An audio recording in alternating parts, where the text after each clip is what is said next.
선물 전략 포인트 살펴봅니다. 양시장이 플러스권 내에서 자리 잡고 있는 가운데 하나금융투자 이재만 팀장 이 시간에 함께 연결해 보죠. 안녕하세요. 예, 안녕하십니까. 오늘의 한 줄 포인트 어떻게 잡으셨나요? 아무래도 이제 전일의 국제 유가라든가 미국 증시의 반등 자체가 어떻게 보면 국내 증시 쪽으로 보게 되면 투자 심리의 호전이라든가 최근에 낙폭이 좀 과도했던 점을 감안을 할 때 지수 반등을 나타나게 할 수 있는 하나의 좀 요인이 될 수 있었던 부분이 좀 되는 것 같습니다. 해외발 호재에 좀 집중해 주시는 것 같은데요. 그 밖에도 오늘장 어떻게 전망하시는지 체크 포인트로 좀 정리를 해 주시죠. 아무래도 이제 오늘장의 최대 강권은 전일 한 6% 이상 급락을 한 중국 증시의 개장에 따라서 중국 증시 반등 여부가 가장 좀 주목을 끌지 않을까 생각을 하고 있습니다. 단기적으로 좀 낙폭이 과도했고 대외 증시 쪽에 영향을 받는다는 점 생각을 하게 되면 금일 중국 증시가 다소나마 좀 반등세를 보일 가능성은 높다라고 생각을 하고 있습니다. 두 번째 포인트는 여전히 좀 국제 유가의 추가적인 회복 여부가 되지 않을까 싶습니다. 20달러 전후에서 움직이던 유가 자체가 최근에 30달러 쪽으로 반등을 하게 되고 오펙이라든가 이런 쪽이 감산이라든가 이런 얘기들이 좀 나오고 있는 상황이기 때문에 추가적인 반등 가능성은 좀 있지 않을까라고 조심스럽게 생각할 수 있는 부분이 되는 것 같습니다. 세 번째 포인트는 아무래도 이제 1월 FOMC 회의가 시작이 되는 시점이기도 하죠. 근데 1월 달에 금리를 올릴 거라는 생각하는 사람은 거의 없습니다만 아무래도 3월 금리 인상설이 여전히 부각이 좀 돼 있는 상황이기 때문에 향후 이제 FOMC 회의에서 성명문을 통해서 향후에 그 미국의 기준금리 인상의 속도라든가 진행폭 이런 부분에 대해서 어떤 형태로 언급을 할 것인가가 가장 주목할 수 있는 포인트가 좀 될 것 같다고 생각하고 있습니다.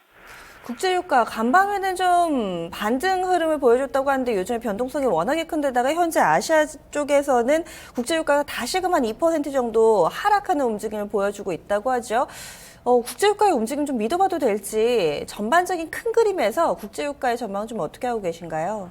유가 자체는 놓고 보게 되면 흔히 얘기하는 V자 반등을 기대하기는 쉽지는 않을 거라고 생각하고 있습니다. 수요라든가 이런 부분이 여전히 좀 늘지 않고 있다는 점이 가장 대표적인 이유가 될 것 같다는 생각하고 있고요.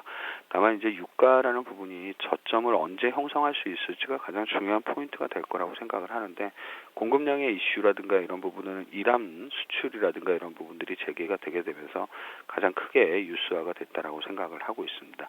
그래서 이제 뉴스거리들이 많이 터져 나오는 시점이기 때문에 변동성은 좀 높다라고 생각할 수밖에 없습니다만 기본적으로 보게 되면 생산 원가 정도에 근접해 있기 때문에 유가 같은 경우는 좀 저점 형성 과정이라고 생각하시면 되지 않을까 판단하고 있습니다.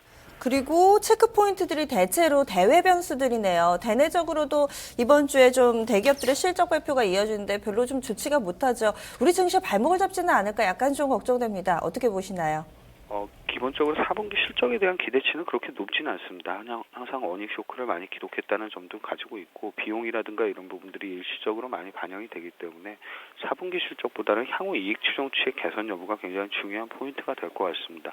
4분기 실적 발표 이후에 나타날 수 있는 이익 추정치의 개선 여부가 조금 더 중요한 포인트가 될 것 같다는 생각을 하고 있고 4분기 실적은 단기적인 영향을 줄 수 있습니다만 중장기적으로 좀 가기는 쉽지 않을 거라고 생각하고 있습니다. 얘기를 종합해보면 오늘 10시 구간대 중국 증시만 좀 예상대로 반등해준다면 무리 없이 좀 우리 증시 오늘 플러스권에서 자리 잡을 수 있지 않을까 기대를 해봅니다. 그럼 어떻게 대응을 해볼까요? 전체적으로 보게 되면 이제 낙폭이 좀 과도했다가 올라가는 부분이기 때문에 당연히 이제 낙폭과대주들이 먼저 이제 올라갈 가능성이 높다라고 생각을 하고 있습니다. 업종이라든가 주도주라든가 이런 걸 찾는 쪽의 전략보다는 낙폭과대주 중심의 대응 전략이 단기적으로 좀 유효하지 않을까라고 생각하고 있습니다. 낙폭과대 중에서도 건설이나 철강, 증권 여러 가지 섹터가 있잖아요. 집중해서 보시는 섹터 있으세요? 아무래도 이제 구조조정하고 이슈하고 같이 좀 맞물려 있는 철강 섹터가 그중에선 가장 괜찮다라고 생각을 하고 있고요. 다음은 아무래도 이제 주식시장이 좀 올라가게 되게 되면 거래 대금이라든가 이런 부분들의 개선들이 조금씩 진행이 되기 때문에 차선호주는 한 증권주가 되지 않을까 생각을 하고 있습니다. 마지막으로는 세 번째 정도 이제 선호주가 아무래도 건설 쪽이 될 것 같은데 이제 건설은 해외 건설과 국내 건설 부분이 엄청나게 차별화가 많이 돼 있기 때문에 아주 선별적인 접근이 좀 필요한 시점이 될 것 같다는 생각하고 있습니다. 말씀 고맙습니다. 예, 감사합니다. 업종별로는 철강을 최선호 업종으로 꼽았고 증권이나 이 건설 같은 경우는 긍정적이지만 그 가운데서 옥석거리기를 좀 해보셔야 될 것 같네요. 현물 전략 포인트 오늘은 하나금융투자의 이재만 팀장 연결했습니다.